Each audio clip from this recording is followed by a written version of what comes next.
Hello, this is Kevin Mills, and we've got Olinga, Professor Olinga. Taeed, Olinga, just Olinga's fine, man. Olinga's fine now. Okay, so I know a few people may have seen me post a lot about MiMeta, and a lot of people have been asking me, "What's this about?" I see you posting it all the time, and that's actually the project that I made the song Circles about. If you listen to the song, you might find some reverence and also some references of what the metaverse is about, especially in the intro.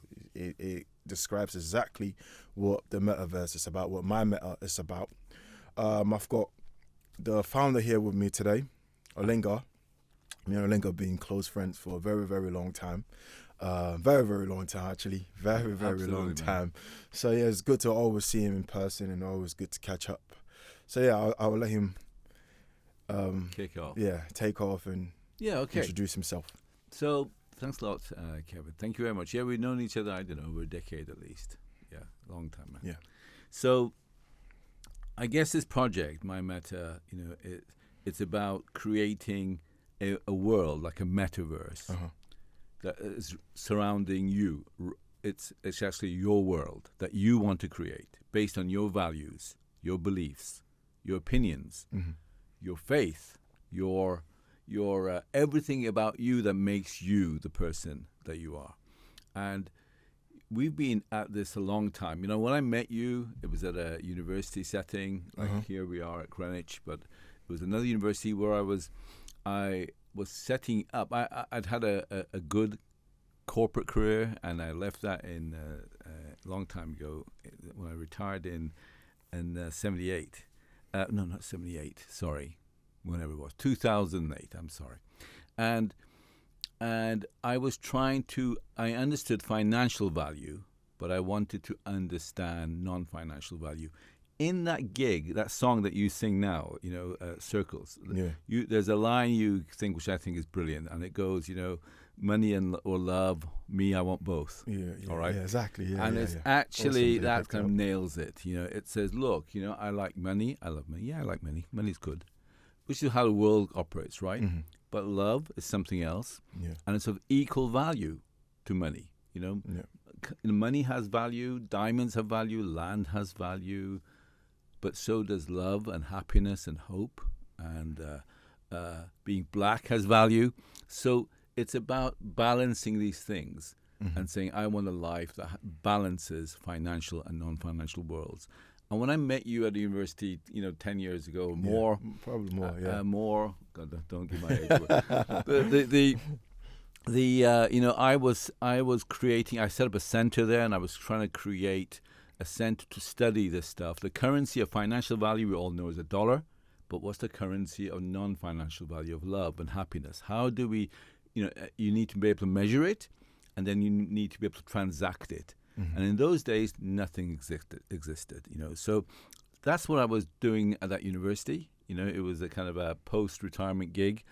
Okay. And I met you, you walked through, and I think we instantly connected, Yeah. And I remember you came with some final dissertation subject, and I went, wow, man, what the hell is this? What, definitely. What is this nonsense, brother? And what you want to do, surely, is this, something more that vibes with you, Yeah, definitely. And so at that time, I came up with an idea how to measure this stuff using data, people's data, love and happiness and so on. Okay. Because the whole kind of the whole journey, goes back like 30 years.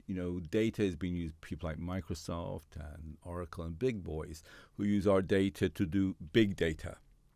And then came guys like Google and Amazon and Meta, and Apple, who use our personal data, what's called our sentiment, how we feel about things. Yeah. That makes us love things. So they can recommend things. Like people like you love red tracksuits, so you may like a green one. Okay, so Yeah, definitely. Okay. But the new thing that's coming now, the big thing down that road, that train, is actually about individual values. It's about what you personally believe in. And so I came up with a system to measure it. It went viral. and it became the world's largest or the leading system to measure this stuff, and no one was interested. Kevin, like you know, the battle is hard, and it was only became interested when the Pope asked me to give him a speech. Awesome. And if you put my name in Google Vatican, you can hear me bore the Pope for 20 minutes. Oh, wow. Interesting. And then he called it the God metric, and that became like a marketing coup from heaven. Oh, wow. It became viral and went around the world. And we became the fastest adopted metric in the world to measure happiness and love and hope in nanoseconds. And then we had to learn, we thought we were doing very well, and we had notoriety, and we grew as a not-for-profit. But the fact is, my then CEO, who then later became my wife many years later, she said, are you proud of what you've done? I said, look at us. We're like global, man. I'm in retirement, and I'm global. And she said, you're a failure.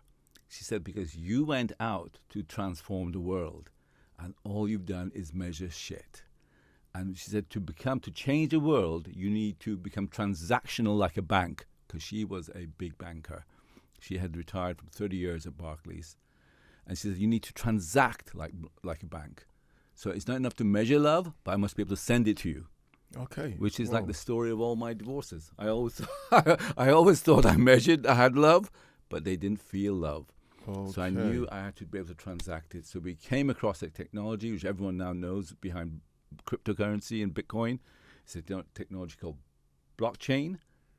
I then became the first professor in blockchain in the world, and we learned to measure love and to transact it using blockchain.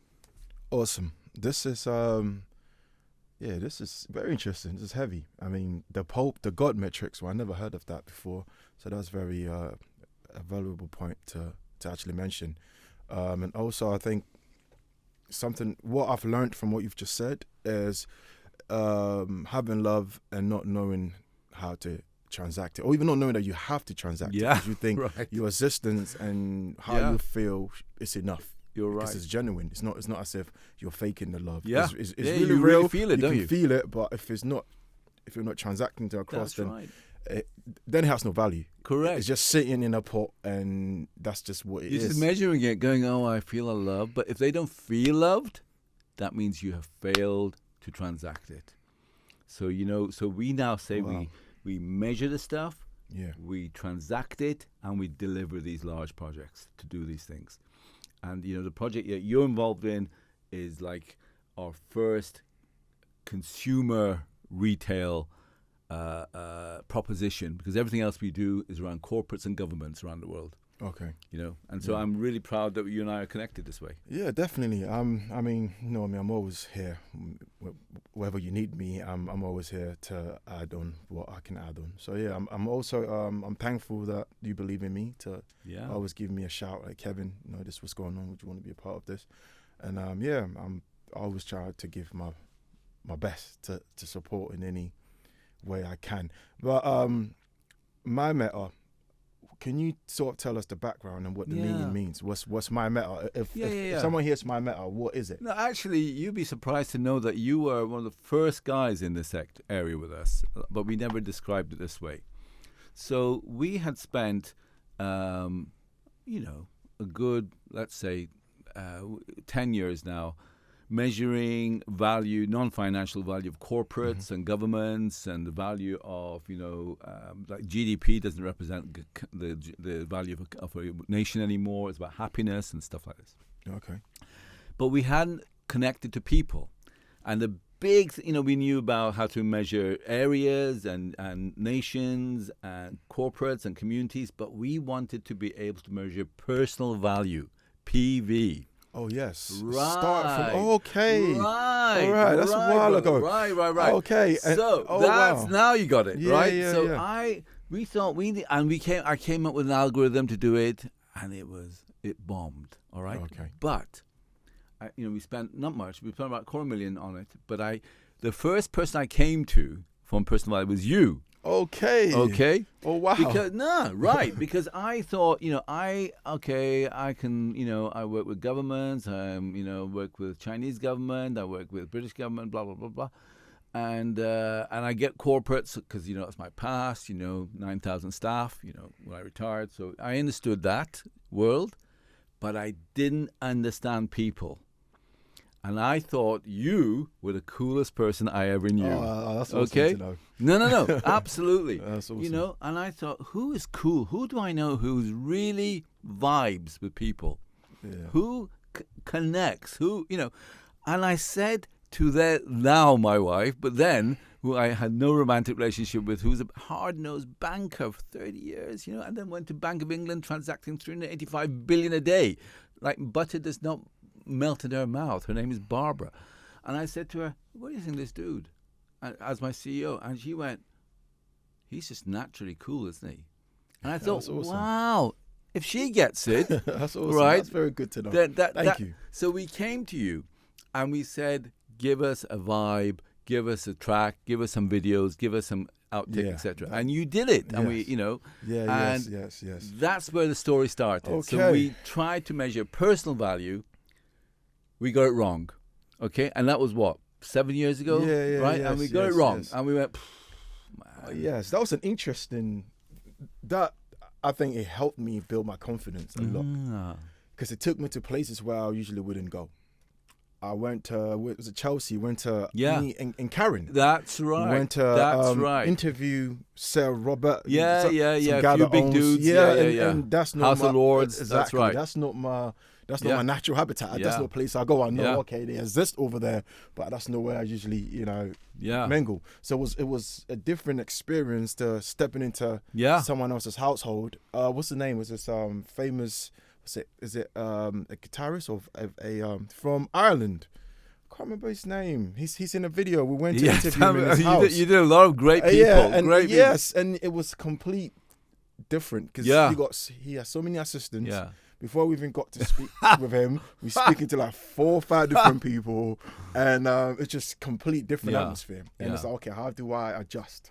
You know, everyone's looking at us like, okay, like, who are these people? Because we're not from the BBC and we're not, we're not blue-collared or white-collared people. We're just in normal, just normal dress-down clothes like this. Yeah. So it was a very great experience. So did Prince. Yes. I did it with Prince. That's right. So we both definitely enjoyed it, and it was a challenging experience for both of us because I was trying to impress. Because here I am. I was even younger then. So here I am, and there's this big project I need to partake, and I'm thinking I want to get this right, and me and Prince kept going. And it's just finding a balance also for not going too deep. Yeah. Because I felt as though you guys wanted me to show the other side where it was very dark and poor. Absolutely. And I didn't want to go too deep to the other side. Dark and poor. Because I also didn't want to paint that narrative. So it's like, how do I meet this in the middle? You did a great job. Oh, thank you. Honestly, thank you. Great job. Thank you. Because I was thinking, do I go and actually go to Brixton or whatever and get the actual get the streets involved, or do I just go around the corners and just keep it neutral? Yeah. But it was an amazing experience for me. I got to meet you did it, honestly. Various a tremendous cool people. job. I met Karen. Is it Karen? That's Karen, that's right. She did a great job. But you were outstanding, and the video work was outstanding. Thank you. And you got the vibe just right, But this is difficult stuff, man. And our approach was wrong. And where we went wrong is I was using this algorithm that we were successful using all these other things. Mm-hmm. But to connect to people, to find your personal value, I got it wrong because I was connecting it to your personal wealth. So the theory was, if you're a rich dude like the guys you interviewed, then your time is worth more. So if you give 10 minutes of your time is worth more than 10 minutes of my time, right? Okay. Now that was a wrong premise. It was wrong then. It's wrong now. Okay. And it didn't catch on. Quite rightly, it shouldn't have caught on, okay? And so this has always been, this is 15 years of university research has been our goal. Oh, right. And now, 2 years ago, we tried, we're quite big in the world now, we're all over the world and strong. And we say we're the world's leading think tank on the movement of value. That's because there's no number 2, man. No one else is interested in this stuff. It's very difficult because your values are different to mine, are different to the guys here at the university. And it's very difficult to measure and to compare, isn't it? It's really I always show, for example, Trump. I go, okay, half the nation in America hate Trump, half love him. Mm-hmm. Trump calls his mission social media calls it truth social. It's all about truth. And Biden has got a truth commission to find about truth. And I go, well, they all want truth, man. They all believe in those values. But they are two completely diverse worlds where they kill each other just to get on, right? And so it's, so we thought, okay, let's talk to small people in the world and so help them who are in our sector. And in doing so, we went to an American company. We tried to help. I failed again. Okay. Lots of failures. Mm-hmm. But a germ of truth came out of that about how we should do it. Mm-hmm. And that led to MiMeta. Awesome. And that's led us to us being, working together again. Awesome. Collaboratively. Awesome. I mean, me personally, I think it's an awesome idea. The whole MiMeta thing. Being able to actually utilize whatever discounts or whatever points you get in the actual video game in real life, I think that's just the future. And I think for the newer generation as well, if they catch on to this, they will benefit from it than probably my generation. Yeah. Because they're very much inclined with technology, and they have a different perspective of life in general compared to my generation. We just usually outside. So I think that the newer generation, if they catch on to this, definitely gone. Yeah, definitely you're gone, right. because they can utilize them more, and they've been brought up in a world where I think there's much more. It's almost as a contrast of free speech, but then you can't say much. Yeah. It's a very slim line of where they can actually it's pushing you to say whatever you want, but then it's also refrain you from saying whatever you think. Whereas in that generation, we just knew you can't just say anything. Yeah, right. So if we just refrain regardless anyway, but they're more outspoken. So I think in that metaverse, they'll be able to express themselves more and also get to know who they are, because it's a reflection of you in real life based on your interaction that you actually have in the metaverse. So I definitely would recommend everyone, people my age, younger people, to definitely tap into MiMeta. I think the website is mimeta.life. Yep. So it's spelt MiMeta.life. LIFE. Yeah, I literally urge everyone to tap into it. It's free to sign on at the moment. So why not just sign on, build your world. You can build anything. It's just a free land. So if you don't have a land in real life, you can have a land in the metaverse. Right. Go get yourself some lands, build your own shop, whatever you desire, you can actually build it in the metaverse and monetize it and utilize it based on your personal values. So it's beautiful. I think I urge everyone to get into it. So, earlier we were talking about, you were mentioning how young generation, and you now don't consider yourself young. I mean, I'm still young, but I mean, 19-year-olds and 20-years-olds, they're a whole different... No, you're right. Yeah. So that's Gen Z, right? Yeah. Gen Z is like from 8 to about 25, and they are behaving differently to the other generations, Y and so on. Yeah. And one of the big differences, one of the big headaches are for retailers, because retailers like to pigeonhole people, right? Because they go, okay, this is how these guys behave, this is how we do. But Gen Z are not trusting. They don't trust the man at all. They live in like closed gardens, Look at Cortez, that black brand, you've got a clothesline flavors, and they've got this, and they trade on their alignment of their black values, and that's why they go, bring back your North Rock white shit, and we'll give you some real black shit, all right? It's true. And they go, there you go, that's how we're going to connect. And people go, yeah, I want to be black.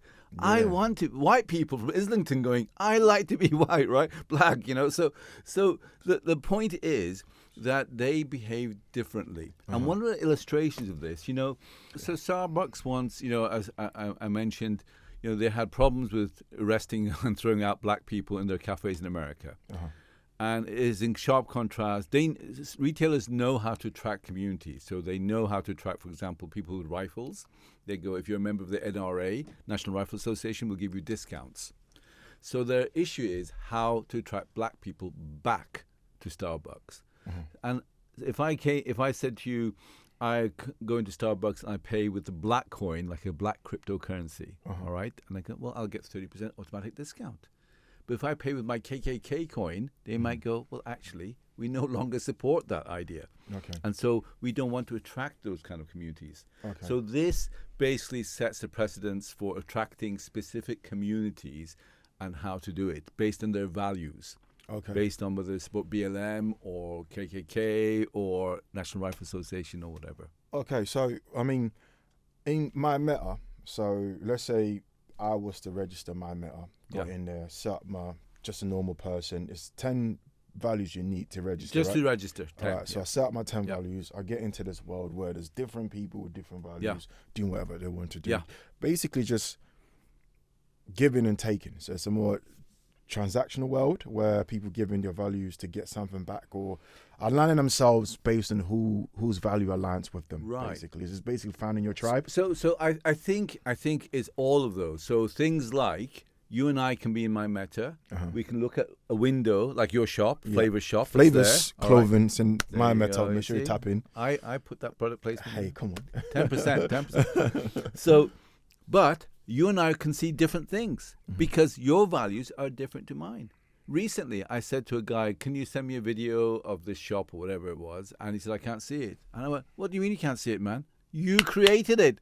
Can you not? He said, I can't see it because his values were not aligned to the values of the retailer.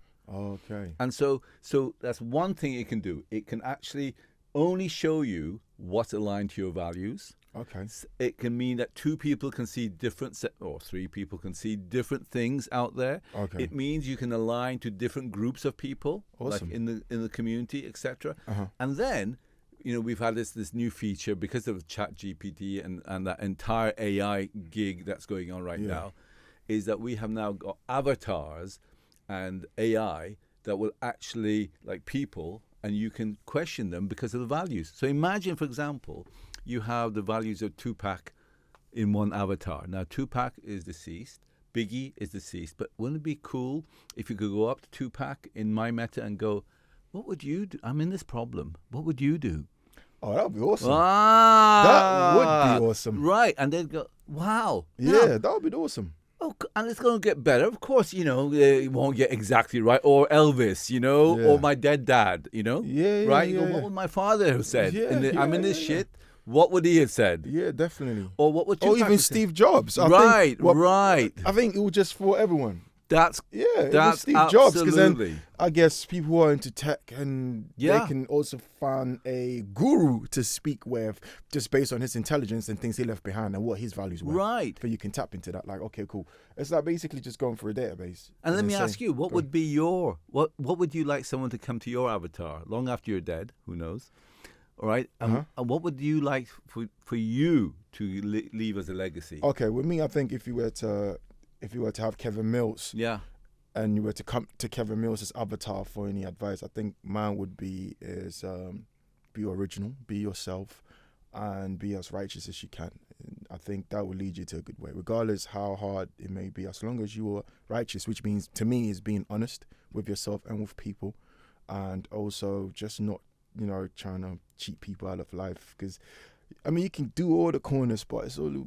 I believe there's only one way if you want inner peace. If you want to be able to, just go everywhere freely, regardless the boundaries or whatever that may be. As long as you're honest with yourself and you're honest with people, I think even someone that despise you may open the door because they think you're honest. Even liars like honest people. So I think to me that would be what I'll give out. It's just be original, be your authentic self. Not saying that don't leave room for change. Right. Because sometimes being yourself don't necessarily means a positive thing, because you could be you could be an arsehole. Right, that's right. So I'm not saying that just be a complete and that's also added be righteous. Simply mean do the right thing. Yeah. Just righteousness, doing the right thing. Try your best to do the right thing. It's not going to be easy. It's going to be hard. But in this world, especially in this, everyone's just trying to get one on each other. That's just the game. And the thing is, Kevin, we all have different aspects to ourselves, right? Like we normally say there's about 8 billion people, 8 different value sets. And there's at least 4 IDs per person, isn't it? You have an ID that online that you show to your family, an ID to your partner, an ID to work, and an ID you never talk about, right? So the point is, there's nothing wrong. These are all different aspects of you. So why retailers want to now get to know you, what's in your hearts and your minds, is because they're finding it no longer works to say, well, if we fly a LGBTQ flag this week for Sainsbury's, that means gay people might come and buy more. Next week is net carbon zero week. Climate change people might buy. Because what they're not doing is getting to know you. What they're doing is saying people like you might come here this week. Yeah. All right?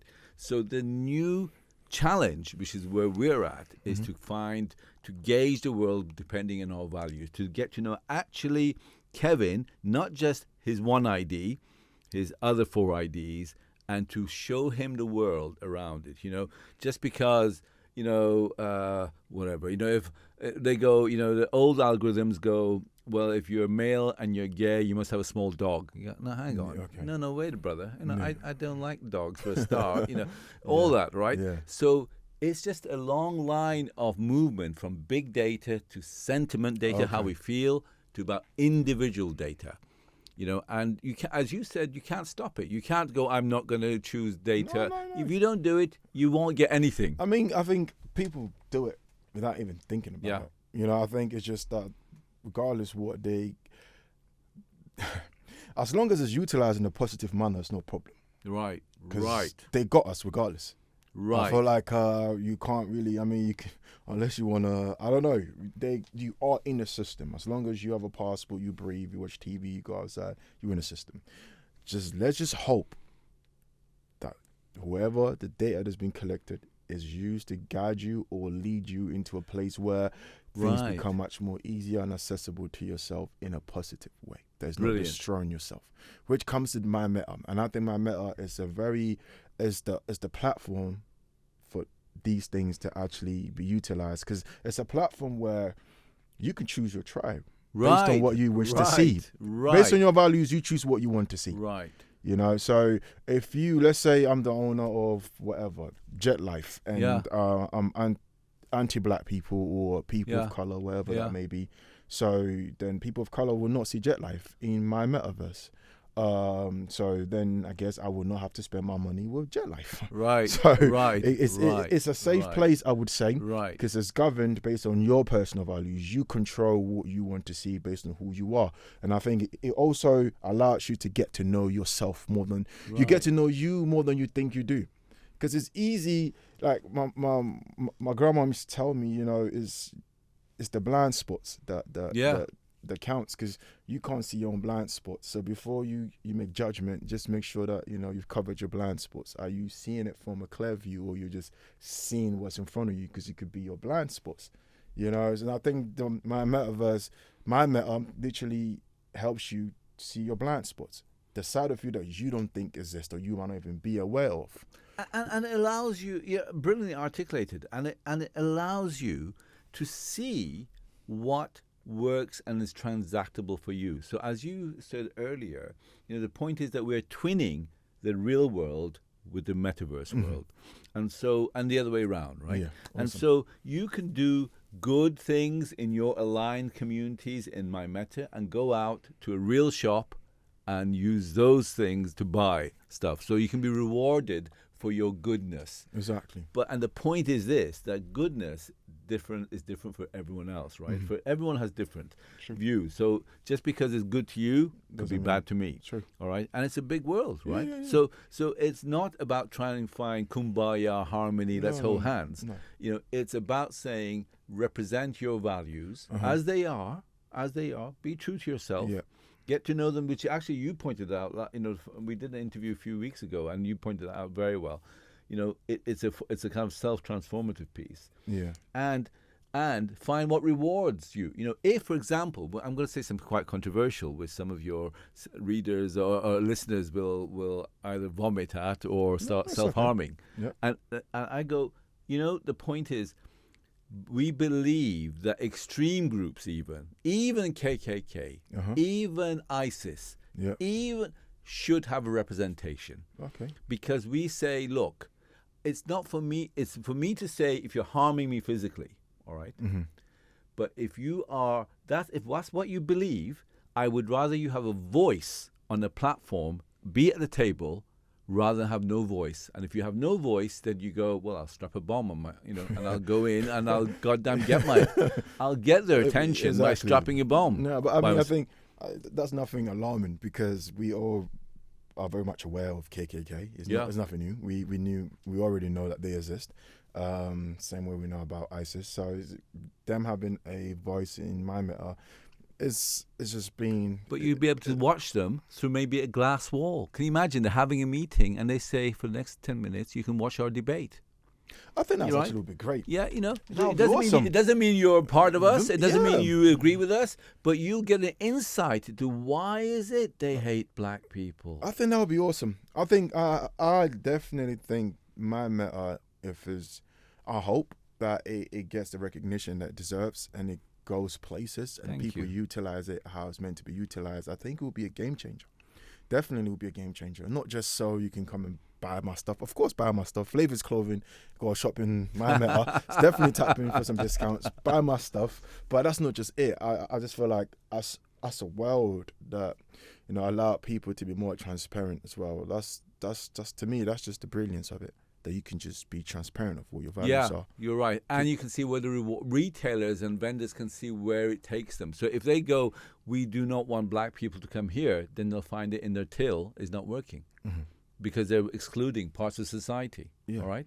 If they say, we want people who are disabled, they might go, well, okay, now we find that the disabled people might spend less, but there's a lot of them because 1 in 5 people in the world are registered disabled. It's huge. Oh, wow. It's 20% of the world. Wow. So these things are barriers to corporate and government, life and retailers, etc. So we're just trying to make this all tangible, transparent, and evident. No, awesome. I think definitely I'm very glad that you called me. Yeah, man. You're like a star for us. That's a huge compliment. But yeah, I'm very glad that you called me and also actually motivated me to rap. And when I wrote that song, I realized that's what I changed my name back to Kevin Mills. Yeah. I know I keep changing my name. Yeah, you did. How many names you gonna change? So I keep growing. It's not my fault. I keep growing. Good. Yeah. So it kind of put me back in my element. Because if you hear circles, which is on Spotify and Apple Music, just type in Kevin Mills on Spotify circles. I'm more aggressive on there, but if you compare it to my other songs, I'm more who I am. Yeah, I feel like I was back to younger me again. Yeah. I agree. Free. I was just free. I wasn't holding nothing. Yeah. I was just free. You have to feel me. Yeah. I wasn't trying to please a certain group of people. Money or love. You just have to feel me. I love both. Brilliant. I'll always remember that. Yeah. Absolutely. Thank you. You're a very powerful guy, and you believe in powerful things. Okay. Thank you. And what you've done is use messaging in a very direct, powerful way, and that's why I compare your brand, etc., to things like Cortez, because they are very powerful, and they don't. But they were very smart, weren't they, to go, you give us your white value products back, and we will take this. This is the we'll coolest. take this grind black this shit is it. back, right? Yeah, and wow, how clever awesome. are those guys? It's very awesome. Very How awesome, clever are they? Because it's white people trying to become cool. Yeah. All right. Yeah. And they understood, that trade-off, that transaction they were making, and it was like. And it works for them. Yeah, it worked. It's still working. 1,000% increase in their revenues. I look at it and I think to myself, why am I trying to make my brand so polished when they put in their clothing on the floor? Yeah. And the street. And I'm trying to make my stuff so prestigious and they're selling out easily for just being grimy and raw. That's right. Straight to consumer. It's just raw. It's not going through any polished corporate channel. It's just raw consuming. This is it. Looks and to be honest, they've done a deal with Nike. Yeah. So it's working for them. Yeah. For for something so grimy and so gritty, and now doing collaborations with Nike. Nike, yeah, that's right. Like, okay, how did it get there? That's so right. yeah, it's awesome. I think Cortez is definitely inspirational to. We think everyone. we think your brand can become like that. Hey, Flavors Okay. Clothing, tap No, in we Silverback do. Group. Nah, I'm definitely. I You know, believe I've that as invested in you, and I- we would invest in you. Definitely, I believe that as well. So yeah, I literally recommend everyone to go on mimeta.life. MiMeta spelled MIMETA.life. Register. I think someone asked me actually a brilliant question. They asked me, how do you get into the metaverse? Would you need that VR? No, you don't need or is that it through your 3D. phone? I mean, no, man, no, that's 3D. You know, generally speaking, that 3D goggle thing has not taken off. You don't. It is not part of our. It's part of our roadmap, etc. But it's actually a thing that you can do on your phone or on your laptop. Okay. Okay. Mac or So what Android, etc. what game would you compare it to? I mean, in terms of how to access it, how easy is it? Is it any other It's games actually out there? what we've tried to do. What we tried to do is we started afresh and we took out all the tech behind it. All right, all the knowledge, even so that an imbecile like me, who's like an old man like your granddad, could understand how to do it. All right. Okay. So because it's got to be accessible for everyone, right? They don't need to have a cryptocurrency wallet to do transactions. They don't need to have, tech knowledge of how gaming works, etc. Okay. So we're trying to make it as intuitive as possible, as broad an audience as possible, and to all ages as possible. Because our big deal is values, all right? Opinions, faith, ideology. That's what we believe is the next thing that's happening in this world. Awesome. And we're excited, as you can tell. So that means this is for Christians, Muslims, Hindus, Buddhists, Catholics. This is for homosexuals. This is for anyone. Straight guys, man. heterosexual, whatever you identify yourself to be. This is the platform to come and mingle. Just find out how the world receives you and how you receive the world through your values. Right, and you get to pick 10. I think that's a solid 10 you can pick. So, and what we want to do, Kevin, is we want to create a genome of values, like a Google of values, like millions of value sets. So we can then have everyone's values and we can transact using their values. Okay, as the future, right? Well, we started 10 as a starter for 10. I think 10 is good. I think 10 actually simplifies it for everyone. If you tell me to pick 20 values, I think I'm gonna start punching in things that I think just sounds nice. That's right. Yeah. Orange juice. Yeah, exactly. Orange juice. I love orange juice. I'll just start putting whatever because I need to fill in that you're gap. right. That's but right. 10 makes you concise. Yeah. Okay, what are my values? What are my actual values? Yeah. Because I only got 10. So you're right. You will put in your powerful 10. You're right. I think if you put 40 values, it's going to be right. diluted. People put Nike Air Forces, that's whatever. That's right. Gucci Bear, whatever. That's right. No. You're right. Yeah. We've got a system where you can add values, as in you can say, okay, your values are not counted here, but I want to add some values you've not included. Awesome. So I'm sure, I was having a little chuckle inside. I'm sure the Muslim community would be delighted to know you've grouped them together with the gay community. I thought that would go down well. All right. Hey, all right. Who knows? No, that's who knows. So, but it's a beautiful world, isn't it? It's a beautiful world with different agendas and different value sets and different perspectives. And it's not about harmonizing it all. No, it's about definitely. having a place for it all, a definitely. marketplace for it all. No, I definitely believe in this, and because before, I'll be totally honest with you, I was one of those people that were a bit like, this metaverse thing. What the hell is that? Yeah. It's never what the hell is that. I also be afraid of it because I feel like it's going to take over our mind, our time. But then I've come to a realization, like I said before, as long as it's guiding us to a good place or a safe place, then there's nothing to be afraid of. I think same with AI, artificial intelligence. I mean, I've heard stories that put fear in your heart. Like this can be utilized in a very awful manner. And then there's the other good side to it. Then you think, okay, this can actually make life easier. So I think it's just about, and it's like money, it's currency. Money. I can put 20,000 in a brown paper, and I can help people set up businesses. I can use the same brown paper to put a hit on someone to get them murdered. Yes. So that it's not the problem. It's not the AI or the metaverse. It's the person utilizing it. that makes it dangerous or a good deed. So you're absolutely right. Yeah. You know, and the reason we came to the conclusion, you know, for honestly, Kevin, for as long as I've known you, we've been trying to transform the world. And yes, we got some very prestigious projects in governments and you know, in China and so on. But the fact is, it was hard because there are legacy systems like corporates and governments and so on who are trying to protect where they are. Okay. And so they don't open up easily Okay. because they don't want to throw away all the stuff that they've done. But what Metaverse does is allows us to imagine a world we want to live in. And that not a world where it's just a replication of the dystopian shit world we're in now. Okay. Let's have sex trafficking here. Let's have sex trafficking in Metaverse. Let's have child, you know, porn here. Let's create a world we would want to live in. Awesome. Let's be able to experiment in that world in MiMeta. Click. And get the things that work and put it back into the real world. No, that's awesome. I think also, I mean, you are policing yourself because you know, in actual sense, also you want to see other things.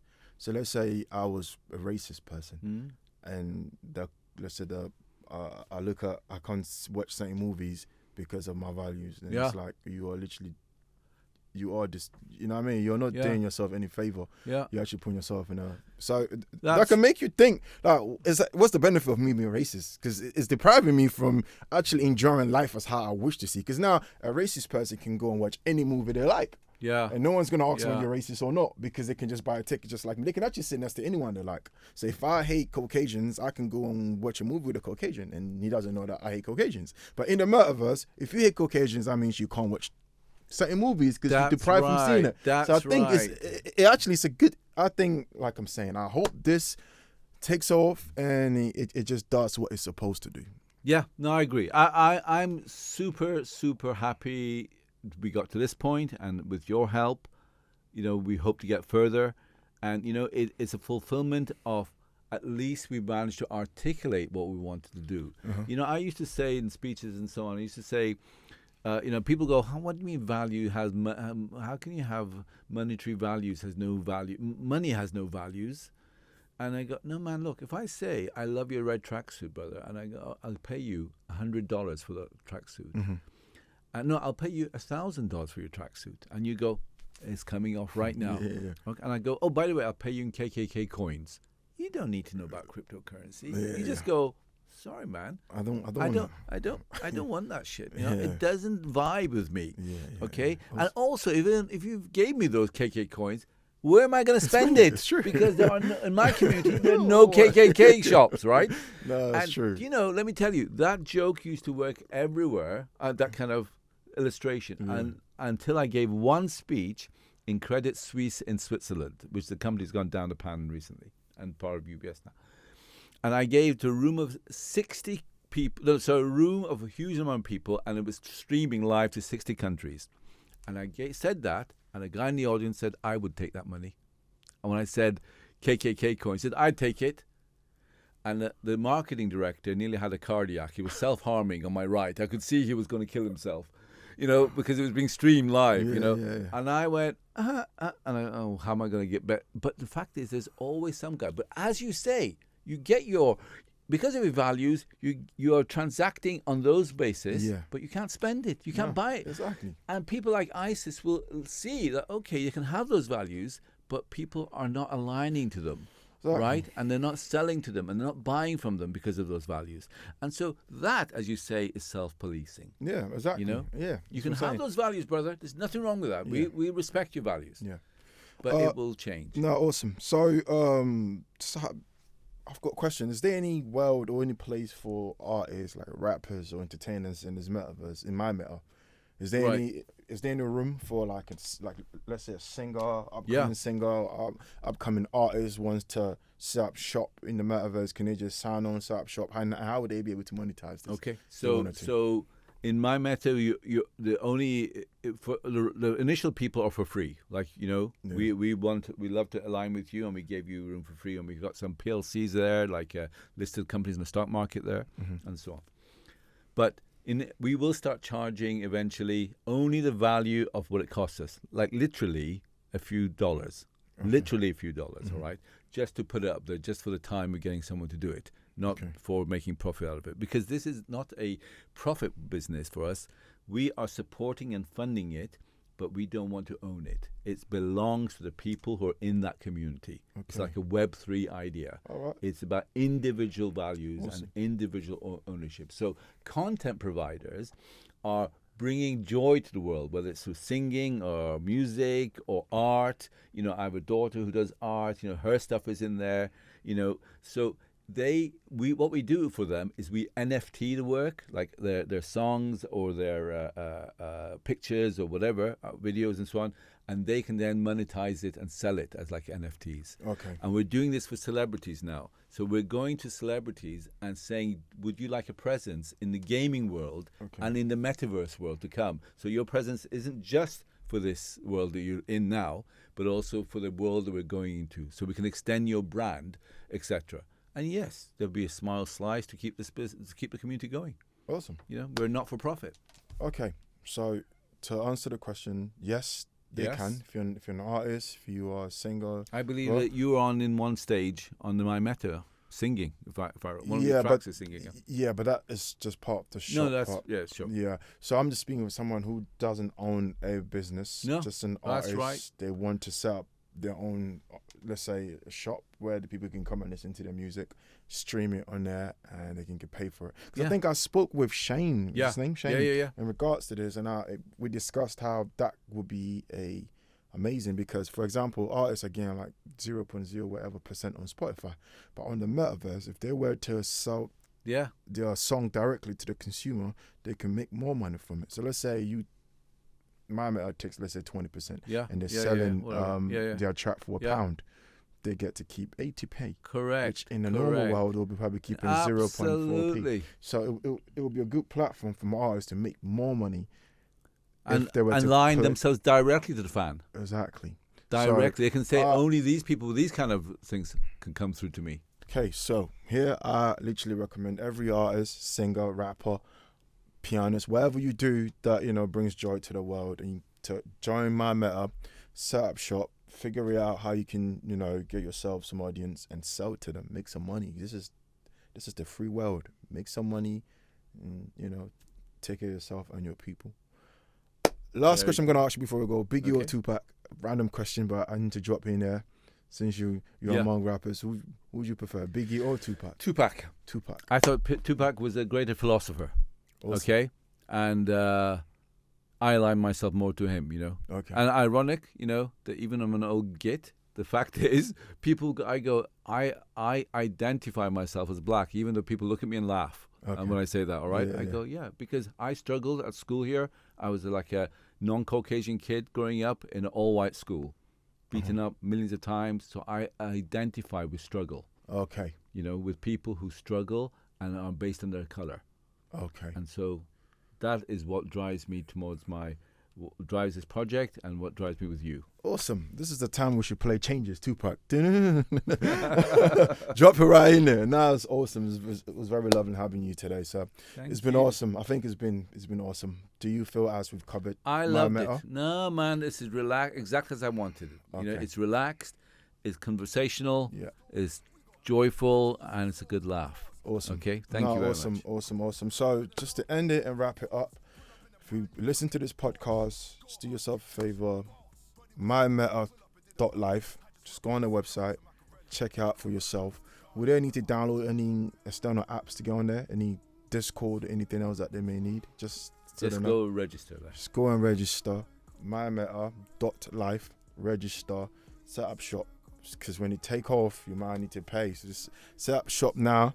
You know, so you have ownership and you can, you know, do whatever you need to do. And based on your values, you can have a beautiful world, create a beautiful world for yourself, and interact with beautiful people like yourselves and make some money from it. Okay? So I'm Kevin Mills, Olinga. Nice having you here. Thank you, sir. All right. Peace and love. You take.